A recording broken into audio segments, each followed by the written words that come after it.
Welcome, everybody, to Here at the Table, a podcast by the Cathedral of the Rockies communication team at Boise First United Methodist Church. I am not the usual voice that you hear at this time. Our host, Alex, is feeling sick right now, and we're praying for a good recovery for him.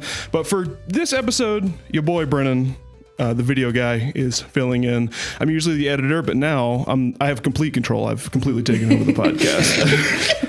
Total domination. Today we have a special co-host because Naki has a career and Tyler has a child and Alex is sick. Pastor Stacy Ballard, my sister-in-law. We're doing a double Ballard takedown hosting this episode. That was a nice K-pop Demon Hunters reference there. Yeah, double Ballard takedown. Yeah, I remember that song. Rendition of that song. That was when they jumped out of the plane, yeah. Just for us. Okay, sing it, ready, go. I'm going to have to put in a communications request for Naki to write that for us. That can be our jingle when you start the podcast.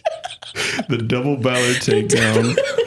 And our special guest today is someone who's been here since August. Is that correct? Lordly August of 2025. August of 2025. Chloe Kennedy. Thank you. Yes, I am Chloe Kennedy. I am the Children and Youth Formation Director, and with a late game addition, the new Missions Director. Yeah. Here at Cathedral. So I am doing everything. I think it was you, Stacey, I was telling about like the meme of being like, inside of you there are two wolves. Yes. One is missions, one is youth. We had a whole conversation at dinner about it with my oldest. It was like a very in-depth conversation. Yeah. So currently, and like the whole thing is like, which one survives is the one you're feeding. I am feeding both of them all the time. They're well fed. Yeah. Well-fed wolves. Two well-fed wolves, youth and missions. Mm-hmm. Chloe, this episode I'm very excited about because I've always felt like we would get along, but I have not had a chance to sit down and have a conversation. You have a good rapport. Yes. Because when you started, I was super busy. And by the time I wasn't super busy, you had gone to the Middle East, which I absolutely want to talk about today. By the time you got back, my trap card, Kurdistan. I feel like I'm watching a friendship take root right now. It's really beautiful. It's unfolding before my eyes. So to get us started, and I'm sure a lot of other people listening also want to get to know you, Chloe.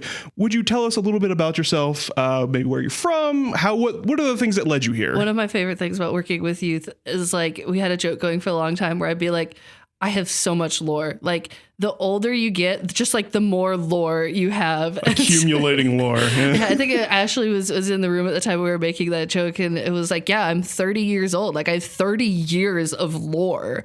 And then Violet turned to her mom and was like, wait, Mom, but you're 40. So it's a very violent comment. Very violent. 40 years of lore. So I have a mere 30 years of lore, but it's quite deep.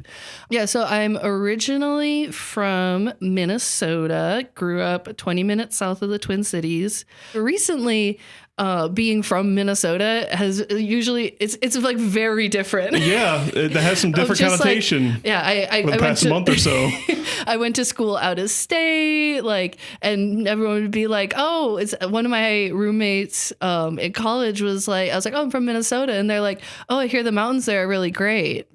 After Montana, she thought I was from Montana. Yeah, that makes sense. Yeah. I have no clue where in the world Minnesota is. And so it's been very interesting to go from being like, where in the United States is that, to like, I was at a different church a couple of weeks ago and they were doing like the intentions and they were like, for Ukraine, for Gaza, for Minneapolis. And I was like, wow, get my name out of your mouth, man. This is not the same. But yeah, so it's been that's kind of been a subplot in my life lately of just trying to be present to my community in Minneapolis. They've really been struggling, but also to just like, because George Floyd also recently happened, like there's another layer of complexity there as well. And it's just been really cool to sort of see how resilient community builds resilient community. And so it's like, because they were out there for George Floyd, like trying to weather that storm, there is these like ultra niche communities, especially in like the Powderhorn Park area where they've been doing so many of those protests and vigils and whatnot. It's my friend was saying the other day that you can't be outside for more than like 30 minutes without seeing an ICE agent. But also they are organized like block by block for support. Anyways, that's... I'm from Minnesota. It does build a little bit of hope and encouragement to see that they've really come together and like locked elbows against this kind of oppression that's building up over there. Yeah, even talking to folks that are on the ground there, and like myself personally, like some like hometown pride of being like, you thought you could get away with bullying the smallest liberal city? Try again. We've been bullied our whole lives, so we know what to do about this. We're ready. So I'm from Minnesota. I then went to school for theology in Ohio, specifically Xavier University, Go X. As I was going through college, I was constantly changing my major because I was trying to play into my strengths, but I was like, okay, I know I'm a compassionate person. Like, I like helping people. Like, that gives me a lot of energy, but also too, like, I'm kind of goofy. I'm kind of quirky. I'm kind of fun. And so... She's so quirky. How is she? There are two wolves inside. One is quirky. The other is quirky. There are so many wolves in this pack right now. There's a lot of wolves. But that's what I'm going to start getting you every year for Christmas. I'm going to start getting you little wolf figurines. You can just like add to them on your desk. So what we've learned from this podcast is that Chloe is just several wolves in a trench coat trying to get to an already movie. You're going to get so many wolf gifts, like wolf shirts, wolf figurines, wolf slippers maybe at some point. So, it was sweet. Like, there was one other theology major in my my year. And so it's just one of those funny things where it was like, I'm a kind of a competitive person, and so I was one other theology major, and I was like, I'm taking you down. And you beat them into the ground, right? I was gonna say, Chloe, like, knowing you and the many conversations that you and I have had, some of my favorite conversations that we have are so deeply rooted in theology. And so shout out to Xavier for their tiny theology department, because I never would have known that it was such a small department based on how it formed you. Well, and I feel really lucky too of just being like, I had some really awesome teachers that I feel like really, because it's such a small department, like took me under their wing. And especially when it comes to like my grounding in like liberation theology and mystical theology, which have become so central to how I view and how I communicate about God, is that's like, shout out to Chris Pramick. Whoop whoop. He was my academic advisor, and he really like did a lot of like one-on-one guidance that a lot of other people didn't get because they were in big programs. But so then I graduated college and then immediately was like, I'm a theology major. I'll never make any money. So I have no interest in a career. And so I signed up to do the Jesuit Volunteer Corps. They have this like super cool, like, oh, you can go and live up in Alaska for a year. And I was like, I want to go to Alaska. Like, I see you guys have like a cool, like outdoor education, like kind of like kayaking program. And they said, So Boise, Idaho. So, that's how I ended up in Boise. I got assigned here by Jesuit Volunteer Corps Northwest back in the year of our Lord 2017. Year of our Lord. Assigned to work at Corpus Christi House, which is the daytime drop-in shelter downtown here at Boise. And that has kind of changed my life. And it's one of those things where you don't always know what's going to change your life at the time or how it's going to change your life. But growing up as a suburb kid, like I really didn't have much exposure to like the people that are affected by social issues. Like in case you haven't picked it up by being like, oh, this is a white woman from the suburbs of Minnesota. Like social problems don't necessarily come like barreling down and knocking down my door. But as someone who was raised as a Christian, raised in a Christian, it's like, being like, okay, Jesus like cares about people. And, we would raise up being like, look, he sits with tax collectors. He sits with prostitutes. He reaches out to people beyond his immediate like social circle that he's expected to be talking to. And then I would like be driving around in Minneapolis and it'd be like, there's someone asking for money and it would just be like, hey mom, like, what's that? Like, what's going on there? And it'd just be like, who knows? Look at this person that's here, clearly living a very different life from you. Just don't look directly at it. It'll be fine. Oh my gosh. I kind of credit my like Christian upbringing for feeling so like wholeheartedly compelled towards I guess like service or missions or social work, like whatever you want to call it, of just being like, that's when we look at Jesus, like look Jesus straight in the face, we see that the heart is for the vulnerable, for service. In trying to follow that, that's what kind of led me to doing a year of service with Corpus Christi House. And especially if any youth happen to listen to this podcast, I would unequivocally recommend doing a year of service as something that was super formational for me, and just like getting a year to figure myself out, live in the real world. I still support the local Jesuit volunteers here. They're a little community of 4 this year, my little post-college babies. And it's just really cool to see how that transformed me in being like, I was put in a shelter with like no guardrails, but I got so much support from the volunteers that were there. A lot of like, and I think I see that a lot in our church too, especially in our Grand Central Pizza ministry, of just like that positive, like random grandparent, mom, like guidance, love.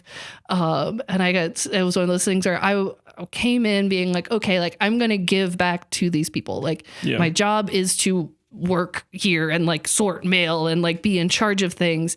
And like, again, like as Christians, we also should always have our minds open to surprise. Like Jesus is one who is always like, surprise, we're doing something totally different now. And so my expectation of being the one in charge was upended to being the one who felt cared for and felt served by like my volunteers. Like I was like, I'm the volunteer coordinator. And then what really ended up happening was that those volunteers took me under their wing and being like, oh, you lost child. And just learning so much from them, just in the wisdom of how to like run a homeless shelter, but also in the wisdom of ages. Like at the time I was 21 years old and I was like, I have no idea what I'm trying to do with my life. And that was when I first met Mary D, who is now like 92, 93, incredible. Like I am obsessed with this woman.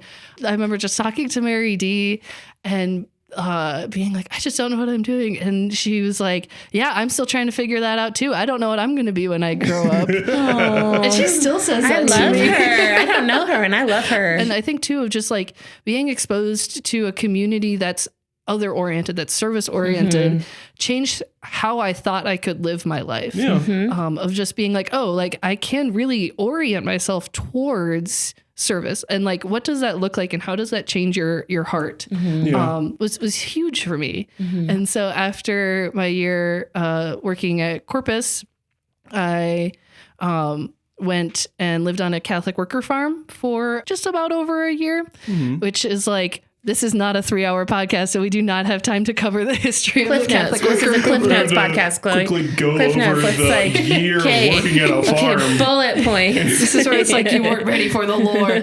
So I lived on a community farm that focused on regenerative agriculture and radical hospitality.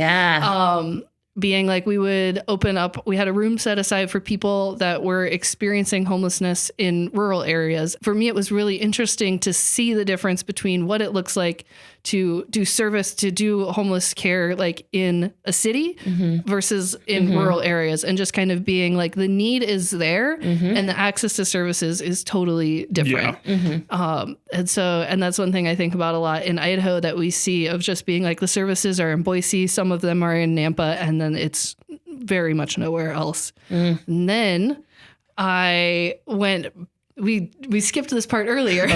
I went non-linear storytelling, back to canoe guiding. You really got like a Slumdog Millionaire thing going on. You got this Swiss Army knife of experiences.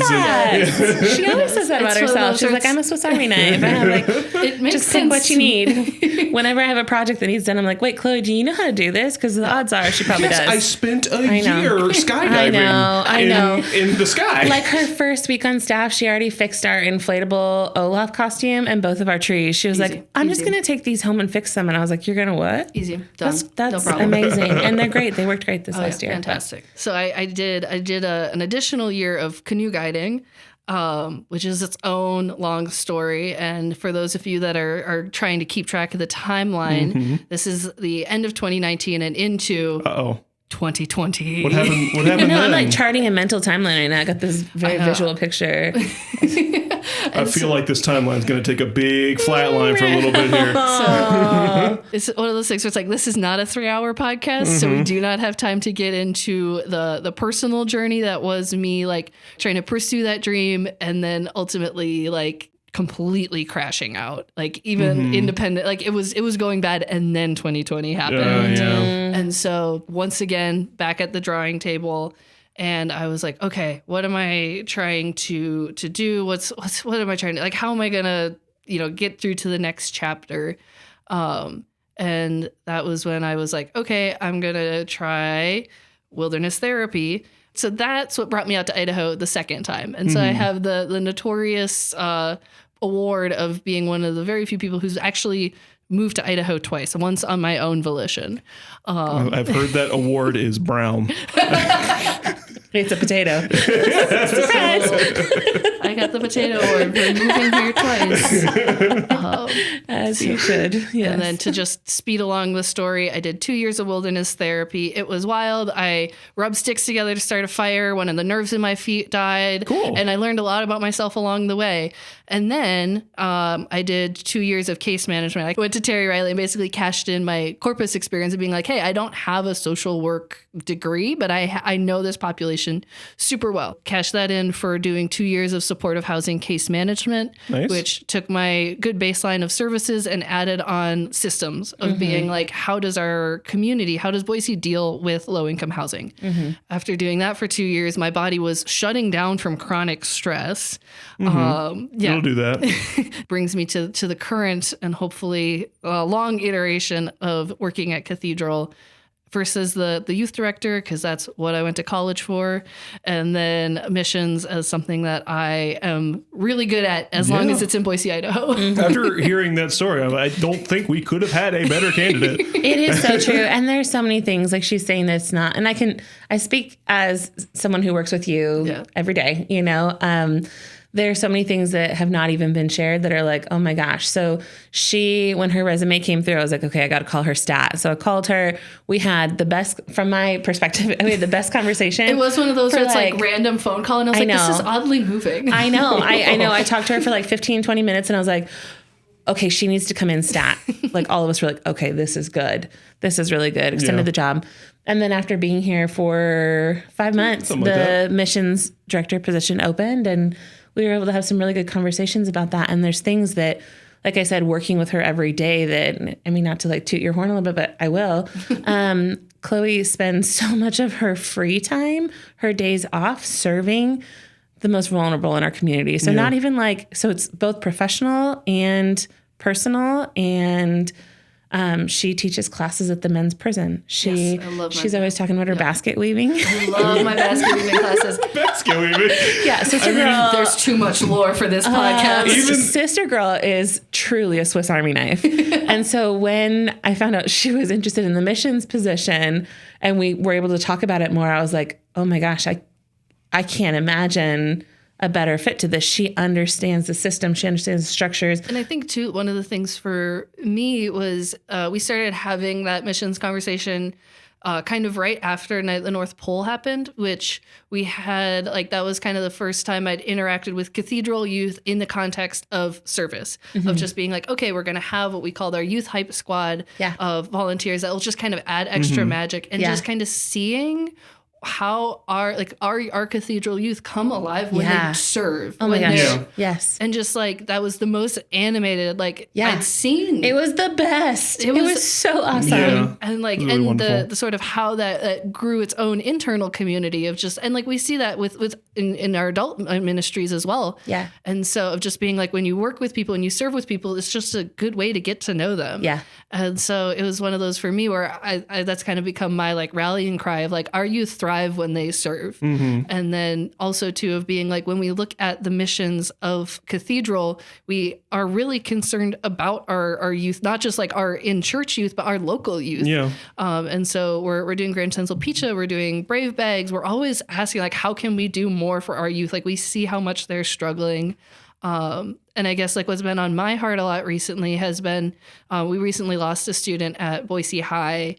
And so kind of that very real reminder of like, this is not a zero stakes game that we're playing. Yeah. And then it's not an option. Yeah, exactly. We got to do it. Right. And so I think I can go on about just like how much of my heart is for trying to help these kids survive, trying to help them recognize that they're loved and cared for. And like, that's something that I think as a church, like that's where our heart is at. Time and time again, I've noticed about this church, the thing they really, really rally around, if they have a good person to hold the flag, is missions. Every single time we say this is a need that needs to be met, and then somebody comes in and they make it happen.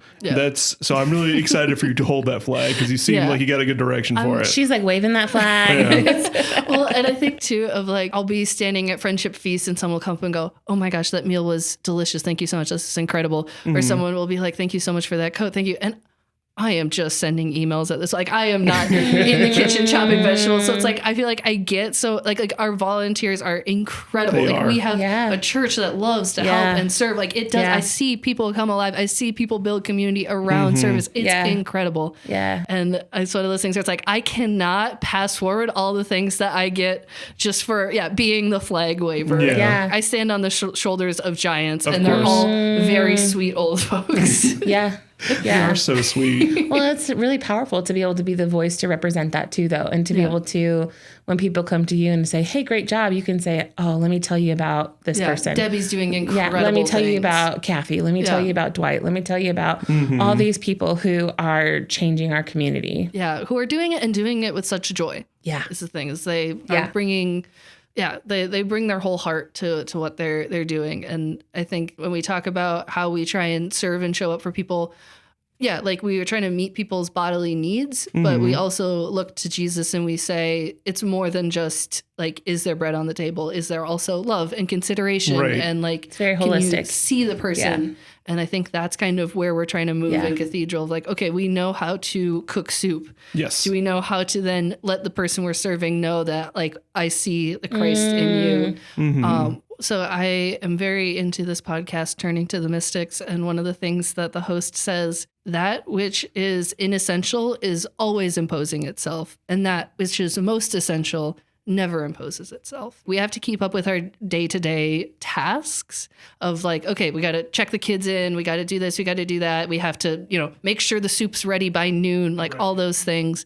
But like, is that really the most essential thing that we do? Dorothy Day of the Catholic Worker Movement, she would say that like, we like would point to the story of Moses who entertained angels without even realizing it. And like, as a movement that primarily like serves soup, is like, that's kind of what we are hoping to do, is that it's like, we try and extend this warm hospitality, treating everyone as if it's Christ in the bread lines, as if it's, an angel among us. Right. And so that's kind of sort of the heart of Cathedral missions. And I think something we're always trying to push forward as much as possible. It's beautiful. Well, we're also here for sound effects.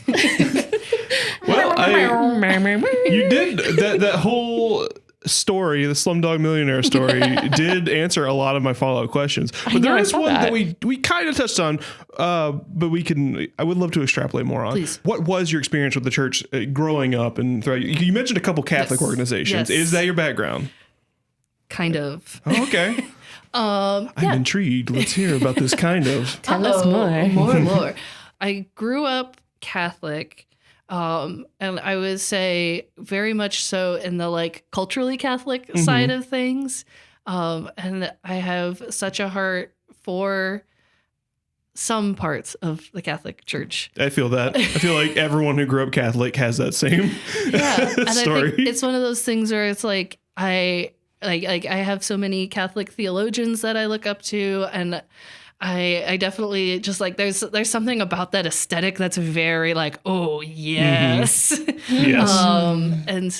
And just kind of this like ancient rhythmic part of it. Yes. And so it's one of those where I grew up Catholic, and it's the sort of thing where it's like, if I hadn't been Catholic, I probably would not have encountered the Catholic Worker and Dorothy Day and Peter Marin and like these people that have come to shape my life and how I see it.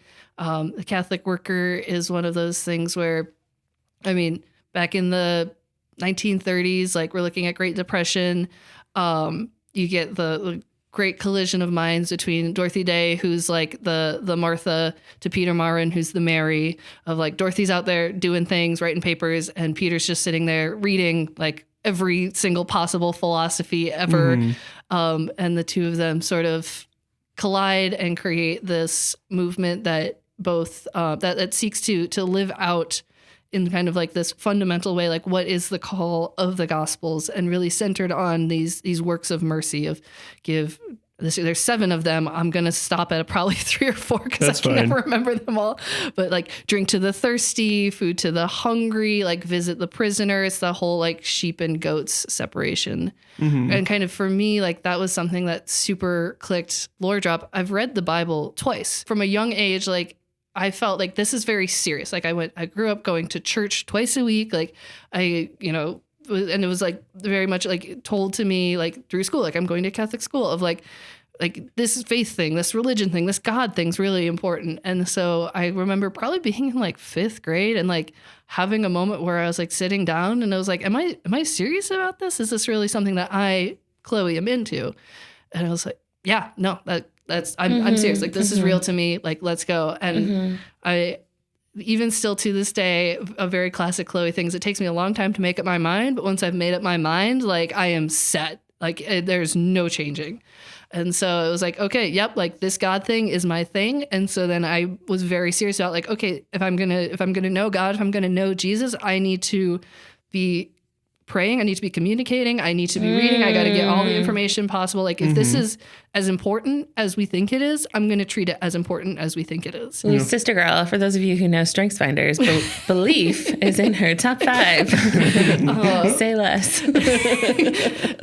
And so one of my favorite theologians is Dorothy Sirla, who's like a German Protestant liberation theologian. And she has this poem that she wrote where she sort of has this repetition of like and beyond. Like they found, the church and beyond. They found the Bible and beyond. They found, and it's like God is always calling us beyond ourselves, beyond more. Like that is part of life, part of living is this like forever being drawn forward, like compelled toward like the heart of the beloved of God. Yeah. And so I very much resonate with that in my journey where I feel like I'll hit a point that I'm like, this is the thing I'm supposed to be. And I think that's part of growing up the way I did religiously, of being like, God's calling you to become something. And once you become that thing, I think of like the lives of the saints where they're like, finally, this woman went into became a nun and she became the thing God made her to be. And that is what she is now. Yeah. And we see that a lot of being like, they opened up the church and they ran that church and that was the thing they were supposed to do. Yeah. And I think for me, a long time, I felt really frustrated. I don't know if you guys are keeping up with the like 40-minute ramble, but it's like, I didn't just become one thing. Like, yes. And so for, I think a long time, I really struggled with that shame of just being like, I'm failing to become the thing that God has made me to be.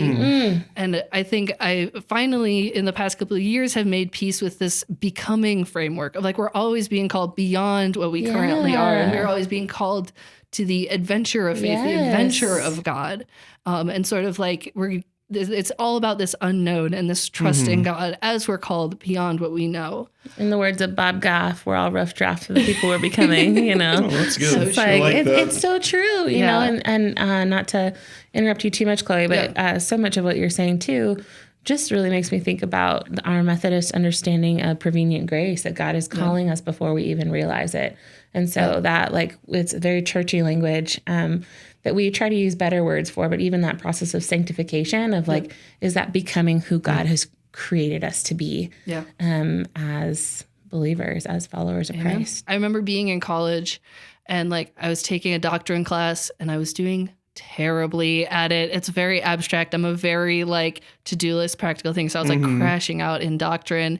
And then I was also taking a church history class with one of my favorite teachers who's very animated and fun and kind of him really sitting down and like describe, like I'd heard Dorothy Day's name thrown out, but like him kind of describing of being like, yeah, like they're just sitting and they're trying to feed people. They're trying to take care of people. And that to me, especially as I'm like trying to parse my way through centuries of Catholic doctrine, I was like, oh, I don't know why we're arguing about all these things as transubstantiation, whatnot. It sounds like we have a much more pressing task that we're being called to. And so like for me, as I was like, we can get back to that later. It sounds like there's a very obvious and clear call that is being set before us as Christians to feed the hungry, give drink to the thirsty, to visit the prisoner. And don't you get caught up in the minutia of like, what hand do you hold up to hold up a cup? Do you think, especially in the role that you're in, that plays a part in why our church's heart really beats for service?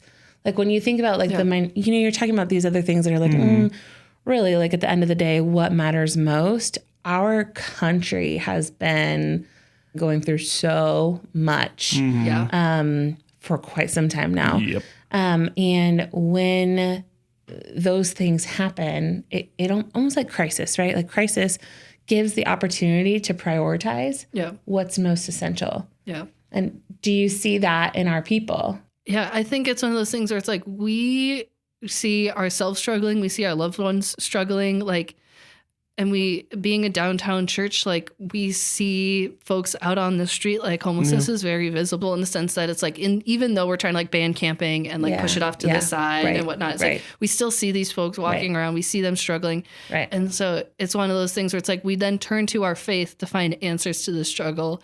And at this church, the answer that we see most readily is that we can serve those and alleviate, like we have, so we can give, in the sense that like then when I sit down and I do that, which is most essential, like I sit and, you know, like have a conversation with someone that's from a very different walk of life. Like that is how I learn about the problems of the world. And that is how I can then bring that into conversation with my faith, with my own experience. And so I think at Cathedral, that's one of the reasons why we have a heart for missions. We see people around us in our neighborhoods, in our community struggling, and we can acknowledge these are good people. And so we feel called as Christians to alleviate that, and through that learn why this is happening. Like if you see someone that's absolutely kicked down to the street, like we do not have the means to like lift them up all the way, but we can raise that street like 2 inches. We can raise that bar that much more of just being like, we know that we as Cathedral are doing our part to make sure people have a hot breakfast during the week. Like that's something that we are able to do. And it's not going to solve the fact that like SNAP benefits are being cut. It's not going to solve the fact that grocery prices are rising, but it does mean that that absolute bottom line is 2 inches higher. I love that. That's gospel. So I'm wondering, with that in mind, in what ways do you think that either our church, Cathedral specifically, or the United Methodist Church, or institutional Christianity in general needs to adapt and change for the modern world? I would again go back to like that which is most essential, of like what do we think is important, and being willing to sort of put it on the table for that which is most essential, and being able to be honest and articulating to ourselves as individuals, as a church, like what do we consider to be essential. I've been helping out Wednesdays with this interfaith protest that's been going on the Capitol steps, and kind of trying to call out as people of faith, a lot of us being Christians, that which is being done in Jesus's name, that which is being done by Christians is to us, very un-Christ-like. And in these conversations around Christian nationalism, one of the things that's really struck me is that we are nationally as Christians unable to agree on what is most essential about Christ. And so for me, I'm trying to sit down at the table and be open to listening, like who is your Jesus? Who is your Christ? And trying to be honest about articulating like, who is my Christ? Who is my Jesus? And my Jesus sits and feeds people, washes their feet, is a servant, is humble, is never too busy with the work of bringing in the kingdom of God and all its trumpets and glory to hang out with a kid As a church, it's very helpful for us to continue to ask and continue to reassess, is that really like what we need right now? Like what is most essential for us? And is there anything that we're doing that's getting in the way of that first principle of care, of love, of relationship, of learning first through seeing the Christ in other people? That's so beautiful. It's reminded me a lot of when churches were reopening their doors, when people were going back to work post-COVID. There was this global reset of people and their priorities. And I'm experiencing from you right now, you're still like, let's not forget what's most important. Especially as crisis continues to it's ongoing happen. Yeah. Well, and I would say like, shout out to all the angry boys I worked with in wilderness therapy for teaching me how to assess my priorities, really, honestly, because I spent so much time living and working alongside kids that had oppositional defiance, sort of these like impossible kids. And and I have such a heart for them because it's just like, they're very like justice oriented. Like that isn't fair. That isn't right for me. That isn't what I just like, there's so much emphasis on fairness and needing to understand how and why things and systems work in a transparent way. And so like having the patience to learn that skill of being able to assess when you ask for something, what are you asking for? And being able to do that in a microcosm of like when I'm asking a kid, hey, can you move your backpack? Versus like when I'm asking a church, hey, we're going to do this mission. What is the problem we're trying to solve? And being able to know that and articulate that first and foremost. So shout out to the oppositional defiance. I love it. I love angry teenage boys. I have so much heart for angry young men. Hence the dual role. There's yet another wolf inside of me. There's another wolf, and it is a very angry teenage boy. It's an angry teenage boy. One of these wolves is mad. They got to be home by 10. In the comments, count how many wolves are inside Chloe right now.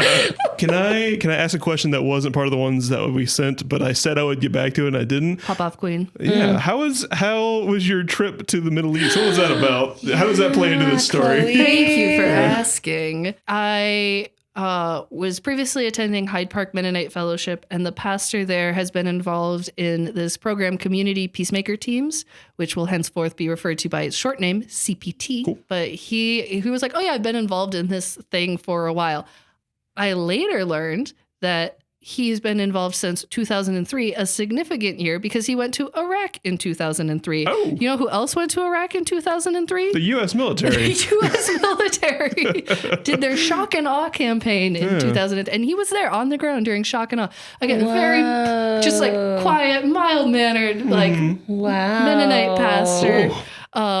He got a little bit blown up. There was a whole book about it. Yeah, it's one of those classic, like, I don't know. A lot of these like peace activists that I know, like they just have so much lore and they're just like humbly just sitting in the corner. I'm like, wait, Brian, you dug into a German prison? It's like there was nukes in there. Oh man, I know people like that where you just sit and talk to them and you're like, wait, what? You what? Yeah.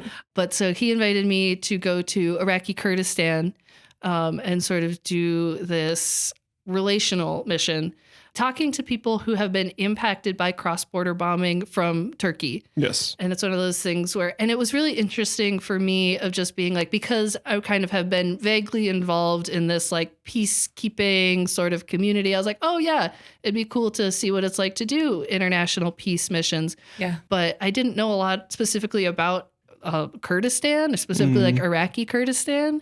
And so it was one of those things where I was like very quickly like, okay, quick, download everything I can about Kurdistan, listen to the podcast, read the books, whatever, blah, blah, blah. And like, so I was joking of like, there's Hot Girl Summer. This was like Iraq retrospective summer 2025. So I spent a lot of time, and it was one of those things where, in case those of you who are keeping track of my timeline, I'm 30 years old. In 2003, I was in third grade. I was living with my like Republican Catholic parents. And so actually looking at the Iraq war and the ongoing impacts it's had on the people on the ground, how like that area continues to be unstable, continues to find its footing, and also just kind of like how the Kurdish people are one of the largest stateless nations in the world, if that makes sense. Like Kurdistan is real, but it's not acknowledged as a country, kind of like what we see with Palestine, of being like, it's a real country. It's real people have always lived here and have a distinct culture and way of life. And so it's kind of one of those things where, and it was interesting too, because a lot of people haven't really thought about Iraq since 2003. And so when I was like, hey, I'm going to Iraq, my mom's like, you're literally going to die and you're never coming back and you're going to destroy our family. And then it was like, so chill. It was, Iraq is a beautiful place. This is like the thing where it's like, I'm out here creating world peace while I'm also eating beautiful falafel every day and like kebabs and just being like, wonderful. Oh my gosh, so many like delightful like meats, like stewed in tomato juice. And so it was one of those things where I think it was for us to really think about and then communicate back to the world that like, first of all, Iraq is a beautiful artistic place that is worth caring about and worth like the people there are just, and it's just one of those things. There's like the people there, it's primarily like historically been a nomadic, like grazing society. People live in these very tight knit villages and sort of like this thing that I feel like us in the States, we're all trying to be like, we need to learn how to be a village and take care of each other again. It's like, that's there. Like they have it's a literal village of like a specific, distinct number of people that all want to be together, want to take care of each other and can't because of ongoing cross-border bombing from Turkey, of which the United States helps to support and fund. So it's the sort of thing where it's like there's still regional instability, that people are still struggling. Like trees can be broken, promises don't have to be kept because the eyes of the world really aren't on Kurdistan, aren't really on Iraq anymore. The Kurdish people have just been going through it since as long as there's been an it to go through of like, we talked about like genocides throughout Saddam's era and then how, the U.S. invasion destabilized the area. And then when we talk about like ISIS in the area, it was primarily Kurdish people that were like putting their lives, putting their bodies on the line to fight ISIS. And then sort of like how they've been repaid for that is by international indifference. As Kurdish people, what can we do to get the world to care about us? Because it seems like we've already like, it's like, do we have to wait for another like October like we saw in Palestine in order for people to recognize that like there's a Kurdish struggle, there is a Kurdish nation. It was so there's two wolves on the trip. There's two wolves in this conflict. And did they both come back home? They both came back home safe. Okay. One brought back candy, and the other wrote a 40-page book to then distribute to. So one of them was a service dog. It's a service wolf. So it's the sort of thing where if people are interested, like they should look up, they should ask me about it. I've got a 40-page book I would love to give them, complete with videos and resources. And it's kind of like if we can sort of individually and like as a community start to spread this awareness that like these people exist, they're worth knowing about, their struggle is worth learning, then there's sort of this hope of being like, then when things continue to happen there, it's not this thing that happens off to the side. That's just like, whatever, we already invaded that. Like we've moved on. Yeah. Thank you so much for sharing all of that. But even as I listen to you and I think about Minnesota and I think about our current climate here, what do you do to reset your nervous system? Whittling. That's another wolf. Not at all the answer I thought was about to come out of your mouth. You didn't even miss a beat there. You like didn't even give it pause. You knew. I whittle all the time. You whittle all the time. Okay. She wants to teach a whittling class. Yes. To our whittling class. Yes. That sounds fun. Oh, yes. Maybe we should have a staff whittling activity. I want staff training whittling. I want that. That sounds good. It's very satisfying to like whittle, calmly, creatively destroy something. It's slowly whittle it down. There's a duck in there. I gotta set free. A wolf. I have to set free. There's a duck, and inside that duck, there's a wolf. I go to my like goofy little hobbies because it's sort of one of those things where it is like, it's how I reset. It's how I it's like one of those, it's a timeless activity. Like it's not necessarily related to any one specific thing that I'm doing at any point in time. But then also to like, I super cherish the community that I have here in Boise. I have just like a gazillion friends, as people will soon learn from like my missions. I'm already like, don't worry, I can tap my community of people who love to serve. I have like probably 7 friends that are like, I love to cook large feasts for people. I already was like, I've got a buddy that can do food bank pickups. I feel like I have such a huge support system of people that care about me for all my weirdness and oddities. Yeah. You need your people. Yeah. And then too, I think also like, especially with the fact that like my hometown's kind of like getting invaded by ICE, it's been kind of one of those things where I think it's okay to not be okay. It's not a marker of good mental health to be well adjusted to a sick society. Of like, if I was like, oh yeah, like, you know, the places where I've always gone and hung out as a kid are currently like overrun with like violent people that are killing people that could be my friends. There was a minute where I thought I knew the Alex Pretty who got shot. And if I was like, and also like, I'm just so fine right now. Like everything. Yeah. You know, that quote needs to make it to social media.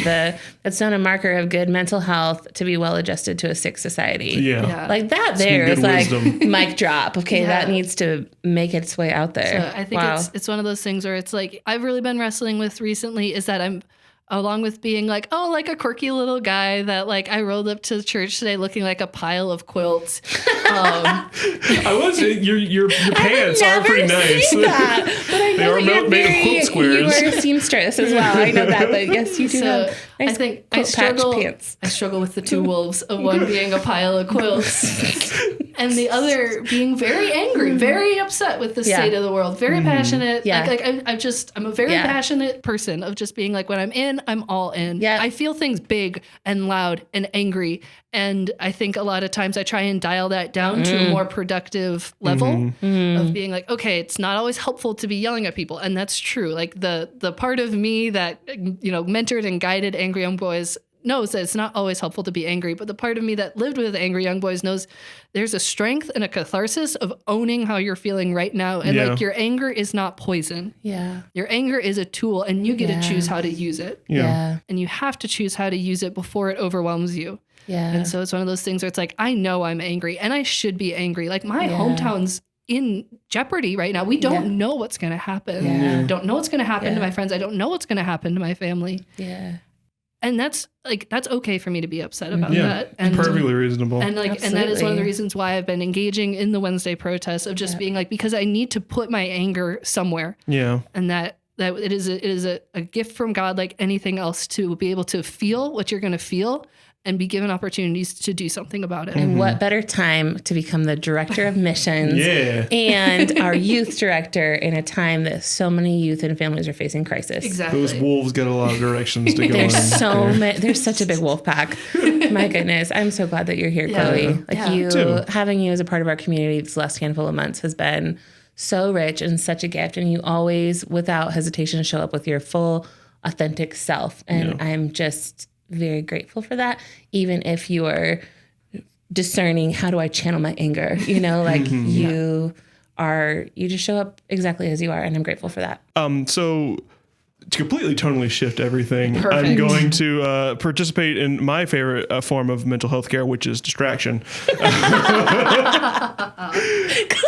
And we're gonna go into our final quick questions, which usually aren't super quick. Love that. But we'll try to be a little quick about it. Try rapid fire. Yeah, we'll try rapid fire. We'll go around the table. We can start with whoever, and then we'll all contribute an answer to it. First one is, what is your favorite food establishment in the Treasure Valley? That could be a coffee shop, a restaurant, food truck, anything that has nourishment that goes into your mouth. I'm a Central Bench kid for life. Ride or die Central Bench. Okay. And so, Amina's Sambusas, which is run by those are so good. I love that place. I didn't realize.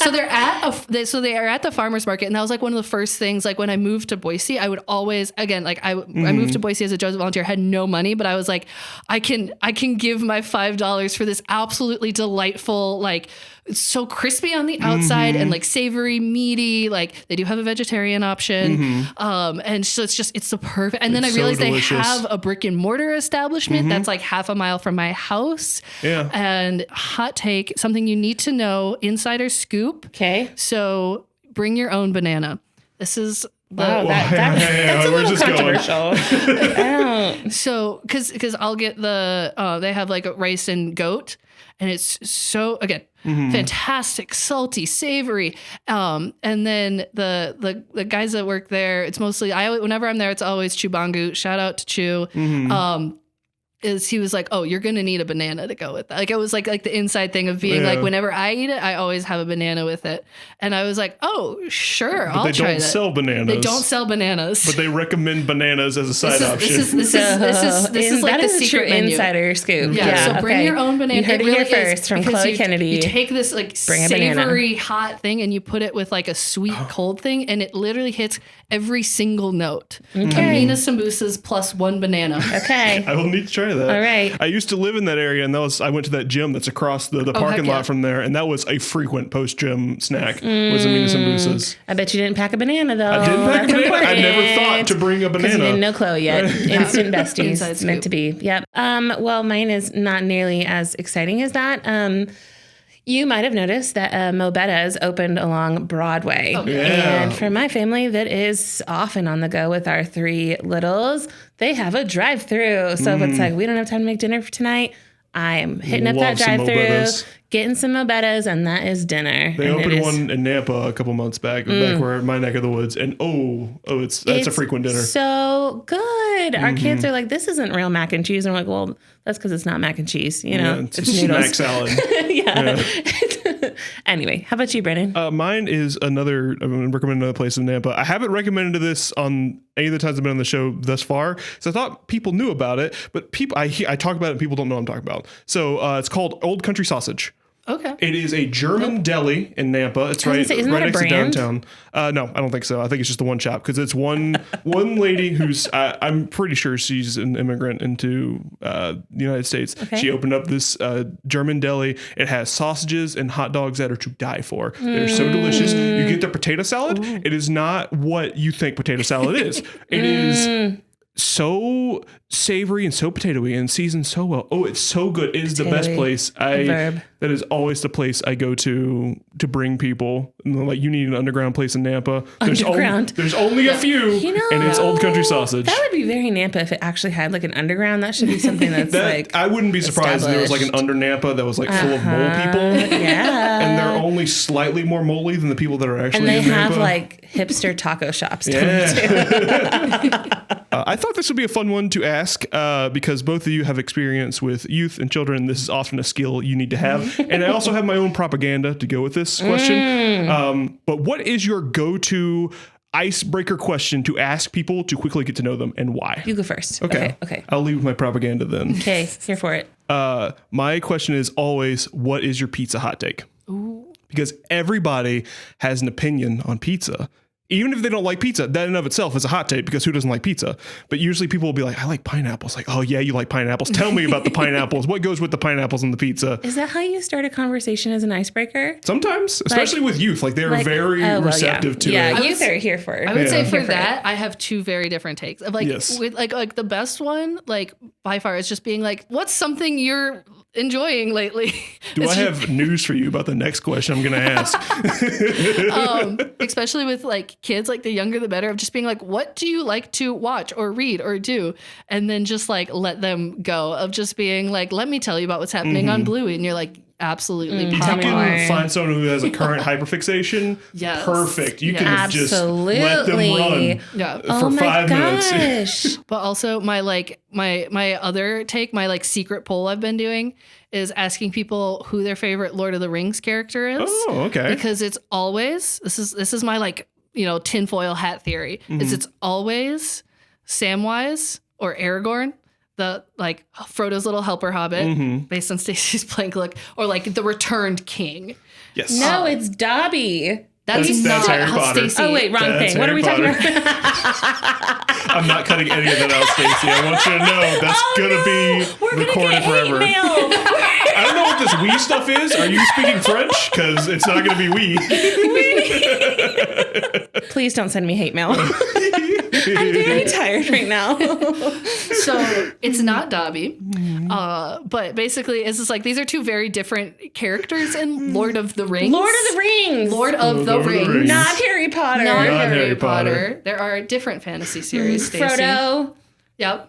That's one. That's one, but Gandalf? It's not your favorite. Gandalf. You really don't get Gandalf as a common answer. Samwise. Okay. It's almost always been Samwise or he's Aragorn. So wholesome. Yeah. And who you say about those two says so much about like who you value, what you think's cool. Oh, I guess that's fair, yeah. All of my favorite people are Samwise. Oh, well, moving on to the next question. Yeah. This will sound very familiar. Share a book, podcast, movie, TV show, video game, album, piece of media that is bringing you joy right now. It could be anything. Okay. It could be a TikTok. We've had like TikTok channels have been one. I've got two. They're both books. Okay. One, popular recommendation, Blood Over Brighthaven. I think the author is M.L. Wang. Mm-hmm. Fantastic book. I read it in like 3 days. It's super readable, super like the magic in it's really interesting. And I think it did the thing that I love. Like I'm big into sci-fi books. I don't often do fantasy because I love that sci-fi will take things that kind of work in this world and they like kind of take you out of it, but then they kind of do a good job of dumping you right back in with like a better like, oh, I've got a broader understanding of the world. And so it's a very fun book. And at the end you're like, oh, it was about us the whole time. That was incredible. It was so good. And then the other one, my like lifetime book recommendation, Wisdom of the Desert by Thomas Merton. It's that's very Chloe. I love that. It's a very short book. It's like maybe 80 or 90 pages, but it's just Thomas Merton briefly talking about the Desert Fathers and then sort of like his greatest hits of like wisdom sayings from the Desert Fathers. And it's one where I think it's the most human book I've ever read, where it's just like, it's, you know, they're weird, they're funny. Sometimes they are like, you know, really meaningful. And sometimes you're like, I have no idea what they're talking about. And so that was one where it's one of those books where it's like, I will read it and reread it and reread it and sort of, and I'll go through eras where I'll do that. And so I recently picked it up and was reading it again and like looking at things I'd highlighted and notes I'd taken. And it's sort of almost then like, I see also myself and how I've changed and how in different stages of my life, in different areas of my faith formation, like what food do I need to eat? Like what's feeding me right now? Right. But Wisdom of the Desert's one where if anybody ever reads that book, let me know. Send me an email, ckennedy@boisefumc.org. Send me an email that you read this and we will get coffee and we will have a great conversation about what it means to be Christian, what it means to be Christian in a community, like, and how do we think about and interpret our faith across time in ways that are both dated and timeless. For me, I have been super into modern revolutionary music right now. So it's been kind of cool to see the new expressions of music coming out in light of everything that's going on across our country. Bruce Springsteen. Springsteen recently came out with a song called Streets of Minneapolis. And immediately starting to Google that. Girl, I listened to it. I upped that play count on Spotify, I'll tell you that. Single-handedly. Yeah, it just like, you just sit in it. There's been a handful of songs and music that's coming out that's very resistance-oriented. And it's beautiful because this is a season in the life of our country that will be in the history books. And truth-telling is so powerful when expressed through art. And so that's kind of my media. It's Streets of Minneapolis by Bruce Springsteen. Okay, I'll need to look that up. Mine is a show. I usually at this section of the show will recommend a weird little animated project for weird little animated people like me. Heck yeah. It's a Netflix show called Carol and the End of the World. Ooh. It is right now it's only got one season and I haven't finished it, so I don't know if it's gonna have a second season, if it's gonna like end on a cliffhanger or not. This isn't Walking Dead, is it? It's not Walking Dead, no. It is, because Carol. When I say Carol at the end of the world, you have a vision in your head. Obviously, you have like Walking Dead, apocalyptic. And it is not like that at all. Okay. So what happens is the show opens with there's this planet that's going to collide with the Earth in like 7 months at the beginning of the show, and no one reacts in a way that you expect them to. Everyone, like CEOs are like, you don't have to work for me anymore. Money is meaningless now. Like, go live your life. Everyone, what's most important, Chloe? What is most essential? This is your kind of show. It's very much that. And there's wolves everywhere. I'm glad this is going to be a good rapid point for the show because it does reflect it. Everyone's like going on different trips. They're going skydiving, driving around, like doing the things that would fill their cup and finding the things the way they want to spend their last couple months of life. Gosh. And everyone, there's no one who's a jerk in the show. Like it's all like they all love each other. They choose love. There's not a single person who's like, no, this is my food. You can't have any. Like every single person in the show is super kind and nice. It's a very cozy show. And it's just about the stories that these people have in their last days. Wow. It's very cozy. Yeah. And the main character, Carol, she feels this pressure. She's never been someone who like is a big adventurous person, likes to take risks. And she feels this pressure from everybody around her saying, go do a thing, go learn a skill, go do something with your last days. And she doesn't want to. She just wants to have a day job and have things feel normal. And a lot of it is about her struggles with that. And it's very, very cozy show. I recommend it a lot. It's not one to watch with the kids. Put the kids to bed first. Thank you for that disclaimer. Yes, that is always important. It's important that don't watch that with the kids. You'll see that pretty evidently immediately. Excellent. It's not gory, but there's some silly things that happen that aren't appropriate for kids. That happen. But yeah, it is highly recommended. Carol at the End of the World on Netflix. Well, I think we're going to skip the last one because we are severely over time. So over time. Chloe, you have such an important voice that needs to be heard. And so I'm really grateful for you sharing your time. Yes, thank you for being here. This was really fun. I enjoyed this a lot. It's good. Ballard. The double Ballard Smackdown was a success, I feel. Give five. Oh, yeah, there we go. If you've enjoyed this episode here at the table and you know someone that would benefit from hearing it, please send it to them. You can also reach out to us at our website on social media. You can find us on Facebook and Instagram. You can find us on YouTube, Spotify, Apple, all those normal places that you can find people. You can also send us an email at communications@boisefumc.org. One more housekeeping thing. After this episode, we're going to have another episode that is the portion of the show that is Jen and Naki. And then for Lent, we're having a special guest, Lindsay Cox, who is the author of the Advent podcast. She is also going to be on the show with Naki and Pastor Jen, and they will be discussing thoughts on Lent. They'll be doing Lamentations, and that'll be all through Lent. We'll be back to the interview style after Lent is over, but while our friend Alex is recovering, that is the plan for this podcast. So look forward to that. And if you enjoyed the Advent podcast, I'm sure you will enjoy it because Lindsay is very good at writing and putting together her thoughts on these kind of things. Yes, brilliant person. All right, I do believe that is everything. Thank you both for being here today. Thank you for stepping in to co-host, and thank you for coming in and being our guest and telling us about your very storied life and all the wolves that have created it. Thank you for making space for me and all my wolves. This room does smell like a wolf pack now, so we should go really clean hot in here, you guys. We need a fan in here. We'll clean it up. Goodbye, everybody. Bye.